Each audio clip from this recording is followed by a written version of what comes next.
ಆತ್ಮೀಯರೇ ಎಲ್ಲರಿಗೂ ನಮಸ್ಕಾರಗಳು. ಕಂಪ್ಯೂಟರ್ ಲಿಟ್ರಸಿ ಟೆಸ್ಟ್ ಈ ಒಂದು ಕಂಪ್ಯೂಟರ್ ಸಾಕ್ಷರತಾ ಪರೀಕ್ಷೆಗೆ ಸಂಬಂಧಿಸಿದಂತೆ ಈ ಒಂದು ಕಂಪ್ಯೂಟರ್ನಲ್ಲಿ ಬಳಸುವಂಥ ಶಾರ್ಟ್ ಕೀಸ್ ಬಗ್ಗೆ ಇಲ್ಲಿ ವಿಶೇಷವಾಗಿ ನಾನು ವರ್ಡ್ನಲ್ಲಿ MS ವರ್ಡ್ನಲ್ಲಿ ಯಾವೆಲ್ಲ ಒಂದು ಶಾರ್ಟ್ ಕೀಸ್ಗಳನ್ನು ಬಳಸ್ತೀವಿ ಈ ಕುರಿತು ಒಂದು ವಿಡಿಯೋವನ್ನು ಮಾಡ್ತಾ ಇದ್ದೀವಿ. ಈ ಒಂದು ಸೆಷನ್ನಲ್ಲಿ ನಾವು ಡಿಸ್ಕಸ್ಸನ್ನು ಮಾಡ್ತೀವಿ. ಸೊ ಆದಮೇಲೆ ಒಂದು ಸಲಹೆ ಏನಿದೆ ಅಂದರೆ, ನೀವು ಇದನ್ನು ಡೈರೆಕ್ಟ್ ವಿಡಿಯೋನ ನೋಡ್ತಾ ಹೋದರೆ ನಿಮಗೆ ಖಂಡಿತವಾಗಿಯೂ ಕೂಡ ಅರ್ಥ ಆಗೋದಿಲ್ಲ. ಇಲ್ಲಿ ನೀವು ಇದರ ಜೊತೆಯಲ್ಲಿ ನೀವೇನು ಮಾಡಬೇಕು ಅಂದರೆ, ನಿಮ್ಮ ಒಂದು ಲ್ಯಾಪ್ಟಾಪ್ ಅಥವಾ ಒಂದು ಪರ್ಸನಲ್ ಕಂಪ್ಯೂಟರನ್ನು ಯೂಸ್ ಮಾಡಿಕೊಂಡು ಇದನ್ನು ಒಂದಿಷ್ಟು ಪ್ರಾಕ್ಟೀಸನ್ನು ಮಾಡಿ. ಖಂಡಿತವಾಗಿಯೂ ಕೂಡ not only for this exam, ನಿಮ್ಮ ಫ್ಯೂಚರ್ ನಿಮ್ಮ ಒಂದು ಸರ್ವಿಸ್ನಲ್ಲಿ ಈ ಒಂದು ಏನಾಗುತ್ತೆ ಸಾಕಷ್ಟು ಯೂಸ್ ಆಗುತ್ತೆ ಈ ಒಂದು ಕಂಪ್ಯೂಟರ್. Okay, thank you. ಈಗ ನೆಕ್ಸ್ಟ್ ನಾವು ಈ ಒಂದು ಶಾರ್ಟ್ಕಟ್ ಕೀಸ್ ಬಗ್ಗೆ ನಾವು ನೋಡ್ತಾ ಹೋಗೋಣ. ತಾವಿಲ್ಲಿ ಗಮನಿಸ್ತಾ ಇದ್ದೀರಿ, ಇದು ಒಂದು ನಾನು ಮೈಕ್ರೋಸಾಫ್ಟ್ ವರ್ಡ್ನಲ್ಲಿ ಒಂದು ಪೇಜನ್ನು ಓಪನ್ ಮಾಡಿದ್ದೀನಿ. ಇಲ್ಲಿ ಏನು ಕೇಳ್ತಾರೆ ಅಂದರೆ, ಎಲ್ಲ ಟೆಕ್ಸ್ಟ್ಗಳನ್ನು ಯಾವ ರೀತಿ ನಾವು ಸೆಲೆಕ್ಟ್ ಮಾಡಬೇಕು ಅಂದಾಗ ಕಂಟ್ರೋಲ್+A ಅಂತ ನೀವು ಕ್ಲಿಕ್ ಮಾಡಿದರೆ, ಪ್ರೆಸ್ ಮಾಡಿದರೆ ನಿಮಗೆ ಎಲ್ಲ ಏನಾಗುತ್ತೆ ಟೆಕ್ಸ್ಟ್ಗಳು ಸೆಲೆಕ್ಟ್ ಆಗುತ್ತೆ. ಆಮೇಲೆ ಈಗ ನಾವು ಟೆಕ್ಸ್ಟನ್ನು ಸೆಲೆಕ್ಟ್ ಮಾಡಿದ್ವಿ, ಇದನ್ನು ನಾವು ಯಾವ ರೀತಿ ಬೋಲ್ಡ್ ಮಾಡಬೇಕು. ಕಂಟ್ರೋಲ್ ಬಿ ಅಂದರೆ ಫಸ್ಟ್ ಆಫ್ ಆಲ್ ಏನು ಮಾಡಬೇಕು, ಟೆಕ್ಸ್ಟ್ ಸೆಲೆಕ್ಟ್ ಮಾಡಬೇಕಾದ್ರೆ ಕಂಟ್ರೋಲ್-A ಮಾಡಬೇಕು, ಎಲ್ಲ ಸೆಲೆಕ್ಟ್ ಆಗುತ್ತೆ. ಆಮೇಲೆ ಏನಾಗಬೇಕು, ಅದನ್ನು ಬೋಲ್ಡ್ ಮಾಡಬೇಕಾದ್ರೆ ನಾವು ಏನು ಮಾಡಬೇಕು, ಕಂಟ್ರೋಲ್+B ಈ ರೀತಿ ನಾವು ಕಮಾಂಡ್ ಕೊಟ್ಟರೆ ಆ ಒಂದು ಸೆಲೆಕ್ಟೆಡ್ ಟೆಕ್ಸ್ಟ್ ಏನಾಗುತ್ತೆ ಬೋಲ್ಡ್ ಆಗುತ್ತೆ. ಓಕೆ, ಈಗ ನೆಕ್ಸ್ಟು ಈಗ ನಮಗೆ ಎಲ್ಲ ಟೆಕ್ಸ್ಟು ಬೋಲ್ಡ್ ಆಗಬೇಕಾಗಿಲ್ಲ, ಪರ್ಟಿಕ್ಯುಲರ್ ಸೆಕ್ಷನ್ ನಮಗೆ ಬೋಲ್ಡ್ ಆಗಬೇಕಾಗಿದೆ. ಸೊ ಅವಾಗ ನಾವೇನು ಮಾಡಬೇಕು, ಸೆಲೆಕ್ಟ್ ಮಾಡಬೇಕಾಗಿದೆ. ಸೆಲೆಕ್ಟ್ ಮಾಡಬೇಕಾದಾಗ ಕರ್ಸರನ್ನು ನಾವು ಎಲ್ಲಿನಿಂದ ನಾವು ಬೋಲ್ಡ್ ಮಾಡಬೇಕಾಗಿದೆ, ಮೊದಲು ಆ ಕರ್ಸರನ್ನು ಇಟ್ಕೊಂಡು ಶಿಫ್ಟನ್ನು ಪ್ರೆಸ್ ಮಾಡಿ, ಹಾಗೆ ಲಾಂಗ್ ಪ್ರೆಸ್ ಮಾಡಿ ಮುಂದೆ ಆ್ಯರೋ ಮಾರ್ಕನ್ನು ಪ್ರೆಸ್ ಮಾಡ್ತಾ ಹೋಗಬೇಕು.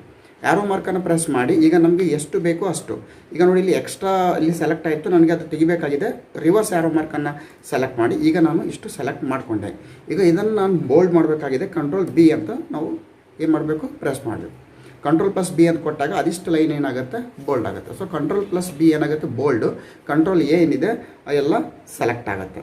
ಸೊ ಓಕೆ, ಇಷ್ಟ ಆಯಿತು. ಆಮೇಲೆ ಈಗ ನೆಕ್ಸ್ಟ್ ಒಂದು ಏನಂದರೆ, ಈಗ ನಮಗೆ ಕಾಪಿ ಮಾಡಬೇಕಾಗಿದೆ.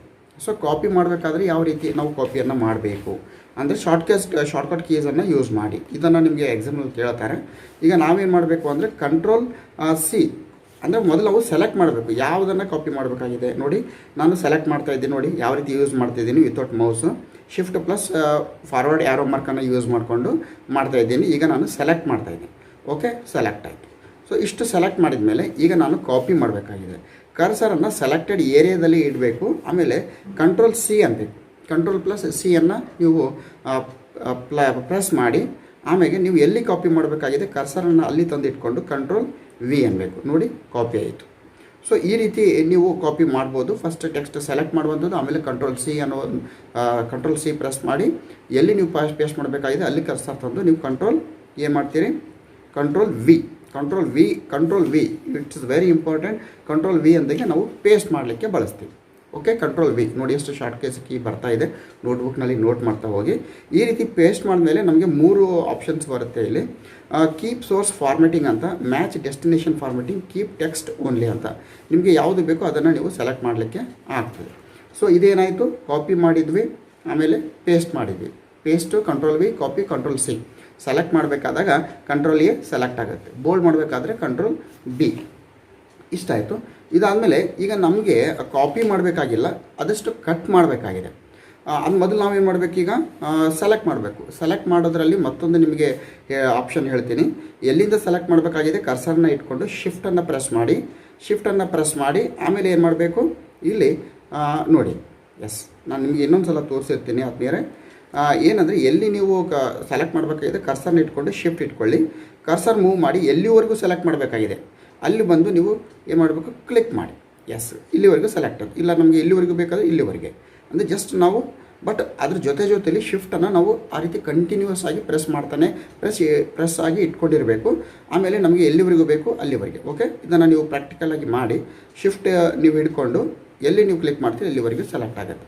So shift plus arrow mark ಮಾಡಿದಾಗ ನಿಮಗೆ ಕಂಟಿನ್ಯೂ ಆಗುತ್ತೆ. ಇದು ಆಲ್ ಆಫ್ ಸಡನ್ ನೀವು ಇಡೀ ಪ್ಯಾರವನ್ನು ನೀವು ಸೆಲೆಕ್ಟ್ ಮಾಡೋಕ್ಕಾಗುತ್ತೆ. ಶಿಫ್ಟನ್ನು ಲಾಂಗ್ ಆಗಿ ಪ್ರೆಸ್ ಮಾಡಿ ಕರ್ಸರನ್ನು ಎಲ್ಲಿ ಕ್ಲಿಕ್ ಮಾಡ್ತೀರಿ ಅಲ್ಲಿವರೆಗೆ ಅದು ಸೆಲೆಕ್ಟ್ ಆಗುತ್ತೆ. ಓಕೆ, ಈಗ ಫಸ್ಟ್ ಆಫ್ ಆಲ್ ನಾನು ಸೆಲೆಕ್ಟ್ ಮಾಡಿದೆ, ಯಾವ ರೀತಿ ಕಟ್ ಮಾಡಬೇಕು. ಸೊ ಸೆಲೆಕ್ಟ್ ಮಾಡಿ ನಮ್ಮ ಕರ್ಸರನ್ನು ಸೆಲೆಕ್ಟೆಡ್ ಏರಿಯಾದಲ್ಲಿ ಇಟ್ಟು ಕಂಟ್ರೋಲ್-X ಅಂತ ಮಾಡಬೇಕು. Control X. Okay, control X ಅಂದಾಗ ಏನಾಯ್ತು, ಈಗ ಅದು ಕಟ್ ಆಯಿತು. ತಾವು ಗಮನಿಸ್ತಾ ಇದ್ದೀರಿ, ಕಟ್ ಆಯಿತು. ನಾನು ಒಂದು ಲೈನನ್ನು ಎಳೆದಿರ್ತೀನಿ ಯಾಕಂದರೆ ಡಿಫ್ರೆನ್ಸ್ ಗೊತ್ತಾಗಲಿ ಅಂತ. ಈಗ ಕಟ್ ಆಯಿತು. ಕಟ್ ಆಗಿದ್ದನ್ನು ನಾವು ಏನು ಮಾಡಬೇಕಾಗಿದೆ, ಪೇಸ್ಟ್. ಈಗಾಗಲೇ ಪೇಸ್ಟ್ ಏನು ಹೇಳಿದ್ದೀನಿ, control V. Yes, control V ಅಂದಾಗ ಕೆಳಗಡೆ ಪೇಸ್ಟ್ ಆಯಿತು. ಸೊ ಕಂಟ್ರೋಲ್ ಸಿ ಅಂದಾಗ ಕಾಪಿ ಮಾಡ್ತೀವಿ, ಕಂಟ್ರೋಲ್ ಎಕ್ಸ್ ಅಂದಾಗ ಅದನ್ನು ಕಟ್ ಮಾಡ್ತೀವಿ. ಸೊ ಪೇಸ್ಟ್ ಅಂದಾಗ control V, it is a common thing. So ಇಷ್ಟಾಯಿತು ನೋಡಿ. ಪ್ರತಿಯೊಂದನ್ನು ಕೂಡ ಇದು ಮಾಡ್ಕೊಳ್ಳಿ, ಯಾಕಂದರೆ ನಿಮಗೆ ಎಕ್ಸಾಮ್ಸ್ನಲ್ಲಿ ಕೇಳ್ತಾರೆ. ಈ ಒಂದು ಜೊತೆಯಲ್ಲಿ ನಮಗೆ ಮುಂದೆ ನಮ್ಮ ಒಂದು ಸರ್ವಿಸ್ನಲ್ಲೂ ಕೂಡ ಬೇಕಾಗುತ್ತೆ. Not only for this exam, please once again ನಾನು ರಿಪೀಟ್ ಮಾಡ್ತಾ ಇದ್ದೀನಿ, ಮುಂದಿನ ಸರ್ವಿಸಿಗೆ ನಮಗೆ ಸಾಕಷ್ಟು ಯೂಸ್ ಆಗುತ್ತೆ. ಈಗ ನೋಡಿ, ಕಂಟ್ರೋಲ್ ಎನ್ ಅಂತ, ಎಸ್, ಕಂಟ್ರೋಲ್ ಎನ್ ಅಂತ ಮಾಡಿದರೆ ಆ ಮೈಕ್ರೋಸಾಫ್ಟ್ ವರ್ಡ್ನಲ್ಲಿ ಮತ್ತೊಂದು ಹೊಸ ಫೈಲು ಓಪನ್ ಆಗುತ್ತೆ. ಓಪನ್ ನೋಡಿ, ಕಂಟ್ರೋಲ್ ಎನ್ ಅಂತ ಮಾಡಿದಾಗ ನಾವು ಏನಾಗುತ್ತೆ, ಹೊಸ file, new blank document open ಆಗುತ್ತೆ. ಈಗ ಆಲ್ರೆಡಿ ನಮ್ಮ ಮತ್ತೊಂದು ಡಾಕ್ಯುಮೆಂಟ್ ಇದೆ, ನಮಗೆ ಮತ್ತೊಂದು ಬ್ಲ್ಯಾಂಕ್ ಡಾಕ್ಯುಮೆಂಟ್ ಓಪನ್ ಮಾಡಬೇಕಾಗಿದೆ ಅಂದಾಗ ನಾವು ಮೆನುವಿನಲ್ಲಿ ಹೋಗಿ ನಾವು ಇಲ್ಲಿ ಏನು ಮಾಡ್ತೀವಿ, ಓಪನ್ ಎಂಬ ಒಂದು ಆಪ್ಷನ್ಸನ್ನು ಕ್ಲಿಕ್ ಮಾಡ್ತೀವಿ. ನೋಡಿ, ಓಪನ್ ಅಂದಾಗ ನ್ಯೂ ಅಂತ ಮಾಡಿದಾಗ ಹೊಸ ಓಪನ್ ಆಗುತ್ತೆ, ಹೊಸ ಒಂದು ಬ್ಲ್ಯಾಂಕ್ ಡಾಕ್ಯುಮೆಂಟ್ ಓಪನ್ ಆಗುತ್ತೆ. ನೋಡಿ, ನಾವು ಮೆನುವಿಗೆ ಹೋಗಬೇಕು, ನ್ಯೂ ಅಂತ ಪ್ರೆಸ್ ಮಾಡಬೇಕು, ಆಮೇಲೆ ನಾವು ಓಪನ್ ಮಾಡಬೇಕಾಗತ್ತೆ. ಬಟ್ ಈಗ ನಮಗೆ ಅದು ಅವಶ್ಯಕತೆ ಇಲ್ಲ. ಕಂಟ್ರೋಲ್ ಎನ್ ಅಂತ ಪ್ರೆಸ್ ಮಾಡಿದರೆ ನ್ಯೂ ಬ್ಲ್ಯಾಂಕ್ ಡಾಕ್ಯುಮೆಂಟ್ ಓಪನ್ ಆಗುತ್ತೆ MS ವರ್ಡ್ನಲ್ಲಿ. ಸೊ ಇದು ಕೂಡ ನಿಮಗೆ ಎಕ್ಸಾಮ್ನಲ್ಲಿ ಕೇಳ್ಬೋದು. ಆಮೇಲೆ ಈಗ ನೆಕ್ಸ್ಟು ಕಂಟ್ರೋಲ್ O ಅಂತ ಪ್ರೆಸ್ ಮಾಡಬೇಕು. ಕಂಟ್ರೋಲ್ O ಅಂತ ಪ್ರೆಸ್ ಮಾಡಿದಾಗ ನಮಗೆ ಇಲ್ಲಿ ಏನಾಗುತ್ತೆ ಅಂದರೆ ನೋಡಿ, ಇಲ್ಲಿ ಕಂಟ್ರೋಲ್ P ಬಂತು, ಆಮೇಲೆ ಹೇಳ್ತಿರೋದ್ರ ಬಗ್ಗೆ. ಕಂಟ್ರೋಲ್ O ಅಂತ ಪ್ರೆಸ್ ಮಾಡಿದಾಗ ನಮಗೆ ಮತ್ತೊಂದು ಡೈಲಾಗ್ ಬಾಕ್ಸ್ ಓಪನ್ ಆಗುತ್ತೆ. Control O, open options open ಆಗುತ್ತೆ. ಅಂದರೆ ಆ ಫೈಲ್ ನೇಮ್ಗೆ ನಾವು ಫೈಲ್ ನೇಮ್ ಕೊಡ್ಬೋದು. ಆಮೇಲೆ ಅದನ್ನು ಸೇವ್ ಮಾಡಲಿಕ್ಕೆ ಡೆಸ್ಟಿನೇಷನ್, ಎಲ್ಲಿ ನೀವು ಡೆಸ್ಕ್ಟಾಪು, ಡಾಕ್ಯುಮೆಂಟು, ಡೌನ್ಲೋಡ್ಸು, ನೀವು ಎಲ್ಲಿ ಬೇಕಾದರೂ ಅದನ್ನು ನೀವು ಸೇವ್ ಮಾಡೋಕ್ಕಾಗತ್ತೆ. ಅಂದರೆ ಕಂಟ್ರೋಲ್ ಪ್ಲಸ್ O ಅನ್ನು ನೀವು ಪ್ರೆಸ್ ಮಾಡಿದಾಗ ನಿಮಗೆ ಓಪನ್ ಆಪ್ಷನ್ಸ್ಗಳು ಸಿಗ್ತವೆ. ಆಮೇಲೆ ಕಂಟ್ರೋಲ್ P ಅಂದಾಗೆ ಈಗ ನೀವೇನು MS ವರ್ಡ್ ಓಪನ್ ಮಾಡಿದ್ದೀನಿ ಅಲ್ಲಿ ನಿಮಗೆ ಪ್ರಿಂಟ್ ಆಪ್ಷನ್ ಓಪನ್ ಆಗುತ್ತೆ. ಈಗಾಗಲೇ ಪ್ರಿಂಟ್ ಆಪ್ಷನ್ ಬಗ್ಗೆ ನಾನು ಕಳೆದ ವೀಡಿಯೋಸ್ಗಳಲ್ಲಿ ಹೇಳಿದ್ದೀನಿ, ತಾವು ಅದನ್ನು ನೋಡ್ಬೋದು. ಕಂಟ್ರೋಲ್ P ನೀವು ಸೆಲೆಕ್ಟ್ ಮಾಡಿದಾಗ ಏನಾಗುತ್ತೆ, ಇಲ್ಲಿ ಪ್ರಿಂಟ್ ಆಪ್ಷನ್ಸು ಇಲ್ಲಿ ಓಪನ್ ಆಗುತ್ತೆ. ಅದಾದಮೇಲೆ ಕಂಟ್ರೋಲ್ F. ಓಕೆ, ಇಲ್ಲಿ ನೋಡಿ ಯಾವ ರೀತಿ ಇದೆ. ಇಷ್ಟೊಂದು MS ವರ್ಡ್ನಲ್ಲಿ ನನಗೆ ಒಂದು ಶಬ್ದವನ್ನು ಫೈಂಡ್ ಔಟ್ ಮಾಡಬೇಕಾಗಿದೆ, ಕೇವಲ ಒಂದು ಶಬ್ದ. ಯಾವ ರೀತಿ ಸರ್ಚ್ ಮಾಡಬೇಕು ಅಂದರೆ ಕಂಟ್ರೋಲ್ ಮತ್ತು ಎಫ್, ಕಂಟ್ರೋಲ್ ಪ್ಲಸ್ F ಅಂತ ನಾವು ಟೈಪ್ ಮಾಡಿದಾಗ ಫೈಂಡ್ ಆ್ಯಂಡ್ ರೀಪ್ಲೇಸ್ ಅಂತ ಒಂದು ಬರುತ್ತೆ. ಇಲ್ಲಿ ನನಗೆ ಫಸ್ಟ್ ಸರ್ಚ್ ಮಾಡಬೇಕಾಗಿದೆ. ಇಲ್ಲಿ ನಾನೇನು ಮಾಡ್ತೀನಿ, ರಾಘವೇಂದ್ರ ಎಂಬ ಒಂದು ನೇಮ್ ಎಲ್ಲಿದೆ ಅಂತ ನಾನು ಸರ್ಚ್ ಮಾಡ್ತೀನಿ. ಸೊ ಇಲ್ಲಿ ಏನಾಯಿತು, ರಾಘವೇಂದ್ರ ಅಂತ ಟೈಪ್ ಮಾಡಿ ಫೈಂಡ್ ಅಂತ ಹಾಕ್ತೀನಿ. ಫೈಂಡ್ ಅಂದಾಗ ತಾವಿಲ್ಲಿ ಗಮನಿಸ್ತಾ ಇದ್ದೀರಿ, ಇಲ್ಲಿ ಯಾವ ರೀತಿ ಅಲ್ಲಿ ಸೆಲೆಕ್ಟ್ ಆಗಿದೆ ನೋಡಿ, ರಾಘವೇಂದ್ರ ಅಂತ. ಮತ್ತು ಎಲ್ಲೆಲ್ಲಿ ರಾಘವೇಂದ್ರ ಬಂದಿದೆ ಅಲ್ಲಿ ಏನಾಗುತ್ತೆ, ಅದು ನಿಮಗೆ ಅಲ್ಲಿ ತೋರಿಸ್ತಾ ಹೋಗುತ್ತೆ. ಸೊ ಮತ್ತು ಆಮೇಲೆ ಏನಾಗುತ್ತೆ ಅಂದರೆ ಫೈಂಡ್ ಮಾಡಬೇಕಾದ್ರೆ ಕಂಟ್ರೋಲ್ F. ಈಗ ಇನ್ನೊಂದು ಬರುತ್ತೆ, ಎಲ್ಲೆಲ್ಲಿ ರಾಘವೇಂದ್ರ ಅಂತ ಇದೆ ಅಲ್ಲಿ ನಾವು ಕೃಷ್ಣ ಅಂತ ನಾವು ರೀಪ್ಲೇಸ್ ಮಾಡಬೇಕಾಗಿದೆ. ಬೈ ಮಿಸ್ಟೇಕ್ ನಾವು ರಾಘವೇಂದ್ರ ಅಂತ ಮಾಡಿದ್ದೀವಿ, ಕೃಷ್ಣ ಅಂತ ರೀಪ್ಲೇಸ್ ಮಾಡಬೇಕು. ಆವಾಗ ನಮ್ಮ ಹತ್ರ ಸುಮಾರು ಒಂದು 100 ಪೇಜಿನ MS ವರ್ಡ್ ಇದ್ದಾಗ ಅದನ್ನು ಎಲ್ಲ ಒಂದು ಪ್ರತಿಯೊಂದು ಸ್ಥಳದಲ್ಲಿ ಹೋಗಿ ರಾಘವೇಂದ್ರವನ್ನು ಕೃಷ್ಣ ಅಂತ ಕನ್ವರ್ಟ್ ಮಾಡೋಕ್ಕೆ ಕಷ್ಟ ಆಗ್ತದೆ. ಸೊ ಅವಾಗ ನಾವು ಏನು ಮಾಡಬೇಕಂದ್ರೆ ಮತ್ತೆ ನಾವು ಕಂಟ್ರೋಲ್ F ಅಂತ ನೀವು ಪ್ರೆಸ್ ಮಾಡಿ, ಇಲ್ಲಿ ಎರಡನೇ ಆಪ್ಷನ್ ಇದೆ ರೀಪ್ಲೇಸ್ ಅಂತ. ಸೊ ರೀಪ್ಲೇಸ್ ಅಂತ ಹೋಗಿ ಫೈಂಡ್ ವಾಟ್, ಯಾವುದನ್ನು ನೀವು ಚೇಂಜ್ ಮಾಡಬೇಕಾಗಿದೆ, ಆಲ್ರೆಡಿ ಏನಿದೆ ಅದು ರಾಘವೇಂದ್ರ ಅಂತ, ಅಲ್ಲಿ ಏನು ಮಾಡಬೇಕಾಗಿದೆ ನಿಮಗೆ ಅಂದರೆ ಕೃಷ್ಣ ಅಂತ. ಸೊ ನಾವು replace with Krishna, already what is there Raghavendra. So ಇದನ್ನು ಮಾಡಿ ರೀಪ್ಲೇಸ್ ಆಲ್ ಅಂತ ಮಾಡಿದರೆ ಎಸ್, ಇಲ್ಲಿ ಏನಾಗುತ್ತೆ ಅಂದರೆ ಎಲ್ಲ ಹೆಸರುಗಳು ಏನಾಗುತ್ತೆ ಅಂದರೆ ಒಂದು ಕೃಷ್ಣ ಅಂತ ಇಲ್ಲಿ ರೀಪ್ಲೇಸು ಆಗ್ತದೆ. ಸೊ ನೋಡಿ, ತಾವಿಲ್ಲಿ ಗಮನಿಸ್ತಾ ಇದ್ದೀರಿ, ಇಲ್ಲಿವರೆಗೂ ರಾಘವೇಂದ್ರ ಖೋದಂಪುರ್ ಅಂತ ಇಲ್ಲಿ ಇದ್ದಿದ್ದ ಹೆಸರೆಲ್ಲ ಕೃಷ್ಣ ಖೋದಂಪುರ್ ಅಂತ ಆಯಿತು. ತಾವು ಗಮನಿಸ್ತಾ ಇದ್ದೀರಿ, ಕೃಷ್ಣ ಖೋದಂಪುರ್. ಇದು ಇಂಟ್ರೆಸ್ಟಿಂಗ್ ಕೂಡ ಇದೆ ಮತ್ತು ಎಕ್ಸಾಮ್ನಲ್ಲಿ ಕೂಡ ಕೇಳ್ತಾರೆ. ಕಂಟ್ರೋಲ್ F ಆಪ್ಷನ್ಸನ್ನು ನೀವು ಬಳಸಿಕೊಂಡು. ಸರಿ, ಇದು ಆದಮೇಲೆ ನೆಕ್ಸ್ಟು ಈ ಒಂದು MS ವರ್ಡ್ನಲ್ಲಿ ಮತ್ತೇನು ಶಾರ್ಟ್ ಕೀಸ್ ಬರುತ್ತೆ ಅಂದರೆ, ನಾವು ಇದಕ್ಕೆ ಒಂದು ಎಫೆಕ್ಟನ್ನು ಕೊಡಬೇಕಾದ್ರೆ ಫಸ್ಟ್ ಸೆಲೆಕ್ಟ್ ಮಾಡಬೇಕು. ಮತ್ತು ನಾನು ಶಿಫ್ಟನ್ನು ಇಟ್ಕೊಂಡು ಈ ಒಂದು ಪ್ಯಾರವನ್ನು ಸೆಲೆಕ್ಟ್ ಮಾಡಿದೆ ನಾನು. ಸೆಲೆಕ್ಟ್ ಮಾಡಿದ್ಮೇಲೆ ಈಗ ನೆಕ್ಸ್ಟ್ ನೋಡಿ, control L. Yes, control plus L ಅಂತ ನಾವು ಪ್ರೆಸ್ ಮಾಡಿದಾಗ ಅದು ಇಟಾಲಿಕ್ ಆಗುತ್ತೆ, ಇಟಾಲಿಕ್. ಓಕೆ, ಫಸ್ಟ್ ಸೆಲೆಕ್ಟ್ ಮಾಡಬೇಕು, ಕಂಟ್ರೋಲ್ ಪ್ಲಸ್ L ಕೊಡಬೇಕು, ಇಟಾಲಿಕ್ ಆಯಿತು. ಈಗ ನಮಗೆ ಅಂಡರ್ಲೈನ್ ಬೇಕಾಗಿದೆ. ಅಂಡರ್ಲೈನ್ ಬೇಕಾದಾಗ ಕಂಟ್ರೋಲ್ ಪ್ಲಸ್ U ಅಂತ ನೀವು ಪ್ರೆಸ್ ಮಾಡಿದೆ, ಅಷ್ಟಕ್ಕೂ ಅಂಡರ್ಲೈನ್ ಬಂತು. ಎಲ್ಲಿವರೆಗೂ ನೀವು ಯಾವುದನ್ನು ಸೆಲೆಕ್ಟ್ ಮಾಡಿರ್ತೀರಿ ಅದು. ಅಂದರೆ ಅಂಡರ್ಲೈನ್ ಮಾಡಬೇಕಾದ್ರೆ ನಾವು ಇಟಾಲಿಕ್ ಮಾಡ್ಬೇಕಂತೇನಿಲ್ಲ. ನಾವು ಏನು ಹೇಳ್ತಾ ಇದ್ದೀವಿ ಅಂದರೆ ಅದನ್ನು ಇಟಾಲಿಕ್ ಮಾಡಲಿಕ್ಕೆ ಕಂಟ್ರೋಲ್ L, ಅದನ್ನು ಅಂಡರ್ಲೈನ್ ಮಾಡಲಿಕ್ಕೆ ಕಂಟ್ರೋಲ್ ಪ್ಲಸ್ U. ಈಗ ನಾನು ಇಟಾಲಿಕ್ ಮಾಡಿಲ್ಲ, ನೇರವಾಗಿ ಕಂಟ್ರೋಲ್ B ಅಂತ ಪ್ರೆಸ್ ಮಾಡ್ತೀನಿ, ಬೋಲ್ಡ್ ಆಯಿತು. ಕಂಟ್ರೋಲ್ ಯು ಅಂತ ಪ್ರೆಸ್ ಮಾಡ್ತೀನಿ, ಅದು ಅಂಡರ್ಲೈನ್ ಆಯಿತು ನೋಡಿ. ವಿಥೌಟ್ ಮೌಸ್ ನಾವು ಆಪ್ರೇಟನ್ನು ಮಾಡಲಿಕ್ಕೆ ಆಗ್ತದೆ. ಇದಾದಮೇಲೆ ನೆಕ್ಸ್ಟ್ ಬರುವಂಥದ್ದು ಯಾವುದು ಅಂದರೆ ಕಂಟ್ರೋಲ್ ವಾಯ್.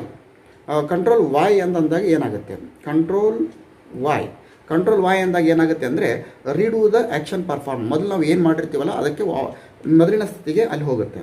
ಆಮೇಲೆ ಕಂಟ್ರೋಲ್ ಝಡ್ ನೋಡಿ, ಇದು ಭಾಳ ಇಂಪಾರ್ಟೆಂಟ್, ಭಾಳ ಯೂಸ್ ಮಾಡ್ಕೊಳ್ತೀವಿ ನಾವು. ಕಂಟ್ರೋಲ್ ಝಡ್ ಅಂದರೆ ಆಲ್ರೆಡಿ ಮಾಡಿದ್ದನ್ನು ಮತ್ತೆ ಮೊದಲನೇ ಸ್ಥಿತಿಗೆ ಮತ್ತೆ ಹೋಗುತ್ತೆ ಅದು. ರೀಡು ಆಗುತ್ತೆ. ಇದು undo last action, redo the last action. ಮೊದಲೇ ನಾವು ಏನು ಮಾಡಿರ್ತೀವೋ ಅದನ್ನು ಮೊದಲನೇ ಸ್ಥಿತಿಗೆ ತರೋಕ್ಕೆ ನಾವು ರೀಡು ಮಾಡ್ತೀವಿ, ಮತ್ತು ನಾವು ರಿವರ್ಸ್ ಆಗಿ ಹೋಗಬೇಕಾದ್ರೆ ಕಂಟ್ರೋಲ್ ಝಡ್ ಅಂತ ಮಾಡ್ತೀವಿ. ಈಗ ಇದು ಆಯಿತು. ಕಂಟ್ರೋಲ್ ವಾಯ್ ಅಂತಂದರೆ ಇನ್ನೊಂದು ಸಲ ಪ್ರೆಸ್ ಮಾಡಿ ತೋರಿಸ್ತೀನಿ. ಕಂಟ್ರೋಲ್ ವಾಯ್ ಅಂದರೆ ಮೊದಲನೇ ಸ್ಥಿತಿಗೆ, ಕಂಟ್ರೋಲ್ ಝಡ್ ಅಂದರೆ ಮತ್ತೆ ರಿವರ್ಸ್ ಸ್ಥಿತಿಗೆ ಬರುತ್ತೆ. ಇಷ್ಟಾದಮೇಲೆ ಈಗ ನಾನು ಈಗಾಗಲೇ ಕಂಟ್ರೋಲ್ ಎಫ್ ಅನ್ನು ಕೂಡ ಹೇಳಿದ್ದೀನಿ. ಆಮೇಲೆ ಕಂಟ್ರೋಲ್ ಎಫ್ ಬಳಕೆ ಮಾಡ್ಬೋದು. ಕಂಟ್ರೋಲ್ ಜಿ ಅಂತ ಕೂಡ ನೀವು ಬಳಕೆ ಮಾಡ್ಬೋದು. ಸೇಮ್ ವರ್ಕ್ ಆಗುತ್ತೆ ನೋಡಿ. ಕಂಟ್ರೋಲ್ ಎಫ್ನಲ್ಲಿ ನೀವು ಏನು ಮಾಡಿದ್ದೀವಲ್ಲ, ಫೈಂಡ್ ಮಾಡೋದು, ಫೈಂಡ್ ಆ್ಯಂಡ್ ರೀಪ್ಲೇಸ್ ಮಾಡಿದ್ದು, ಸೇಮ್ ಕಂಟ್ರೋಲ್ ಜಿನಲ್ಲಿ ಕೂಡ ಸೇಮ್ ಆಗುತ್ತೆ. ಕಂಟ್ರೋಲ್ ಎಚ್ ಅಂತ ಕೊಟ್ಟಾಗೂ ಕೂಡ ಫೈಂಡ್ ಆ್ಯಂಡ್ ರೀಪ್ಲೇಸ್ ಆಪ್ಷನ್ನೇ ಬರುತ್ತೆ ನೋಡಿ.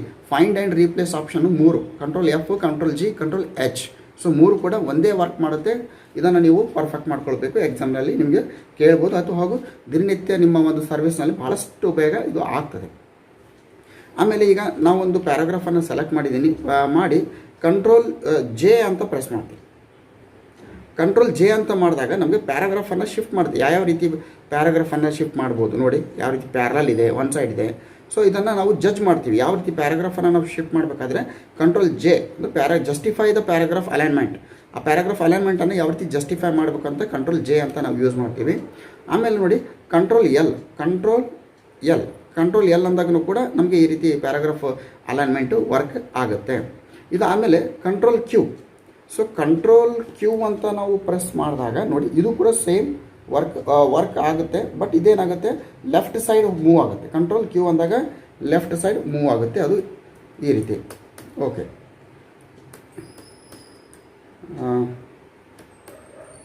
ನೆಕ್ಸ್ಟ್ ಇದಾದಮೇಲೆ ಈಗ ನಾವು ಇದು ಸೆಲೆಕ್ಟ್ ಮಾಡಿರ್ತೀವಿ. ಇದನ್ನು ಸೆಂಟರ್ ತರಬೇಕು. ನಮ್ಮ MS ವರ್ಡಿನ ಸೆಂಟರ್ದಲ್ಲಿ ತರಬೇಕಾದಾಗ ನಾವು ಯಾವ ರೀತಿ ಮಾಡಬೇಕು ನೋಡಿ.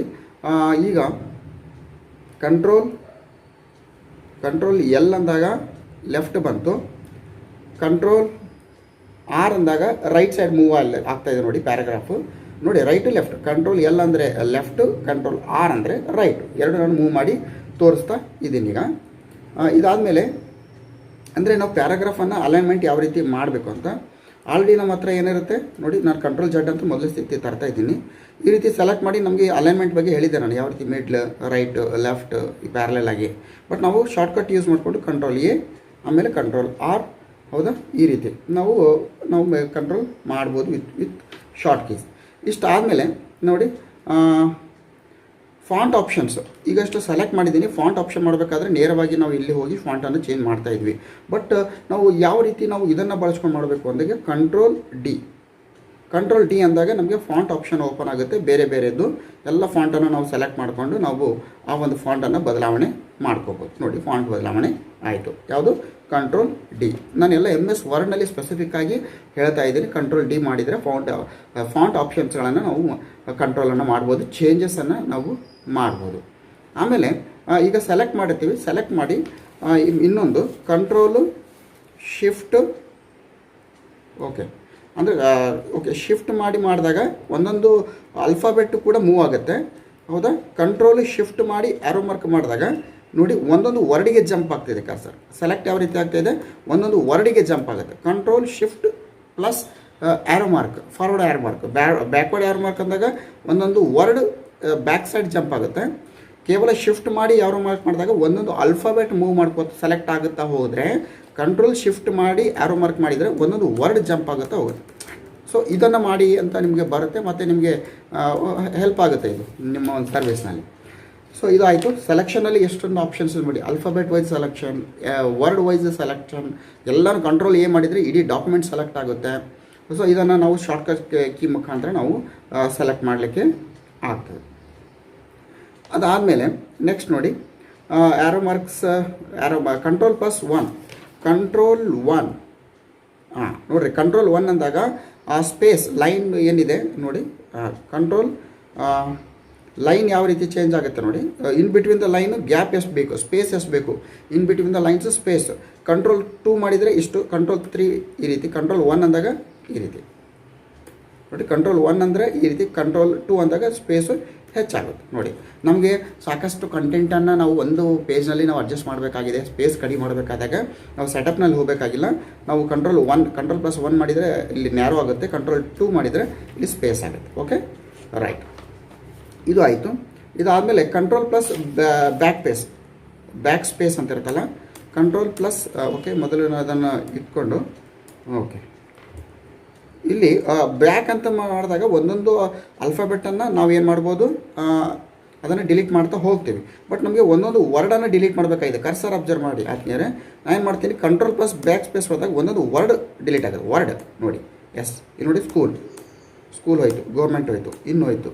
So word control plus back space, ನಮ್ಮ ಬ್ಯಾಕ್ ಸ್ಪೇಸ್ ಅಂತ ನಮ್ಗೆ ಗೊತ್ತು, ಬಟ್ ಒಂದೊಂದು ಶಬ್ದ, ಬಟ್ ಇದು ಒಂದೊಂದು ವರ್ಡನ್ನು ನಾವು ಡಿಲೀಟ್ ಮಾಡಲಿಕ್ಕೆ ನಾವು ಯೂಸನ್ನು ನಾವು ಮಾಡ್ಬೋದು.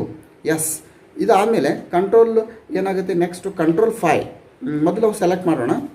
ನಾನು ಸೆಲೆಕ್ಟ್ ಮಾಡ್ತೀನಿ. ಸೆಲೆಕ್ಟ್ ಮಾಡಿದ ಮೇಲೆ ಏನು ಮಾಡ್ತೀನಿ, ಕಂಟ್ರೋಲ್ 5 ಏನಾಗುತ್ತೆ ನೋಡಿ. ಅಲ್ಲಿ ಕಂಟ್ರೋಲ್ 5 ಅಂದಾಗ ಏನಾಗುತ್ತೆ, 1.5 ಅಂದರೆ ಒಂದು ಕಂಟ್ರೋಲ್ 1 ಅಂತ ಪ್ರೆಸ್ ಮಾಡಿದರೆ ನಮಗೇನಾಯಿತು, ಒಂದು ಸ್ಪೇಸು. ಕಂಟ್ರೋಲ್ 2 ಆದರೆ 2 ಸ್ಪೇಸು. ಕಂಟ್ರೋಲ್ 5 ಮಾಡಿದರೆ 1.5 ಆಗುತ್ತೆ. ಅದು 1.5 ಅಂದರೆ 1 ಮತ್ತು 2 ಮಧ್ಯದಲ್ಲಿರುವಂಥ 1.5 ರೀಸನನ್ನು ಅಷ್ಟು ನಾವು ಸ್ಪೇಸನ್ನು ನಾವು ಕೊಡಲಿಕ್ಕೆ ಆಗ್ತದೆ. ಆಮೇಲೆ ಕಂಟ್ರೋಲ್ ಆಲ್ಟ್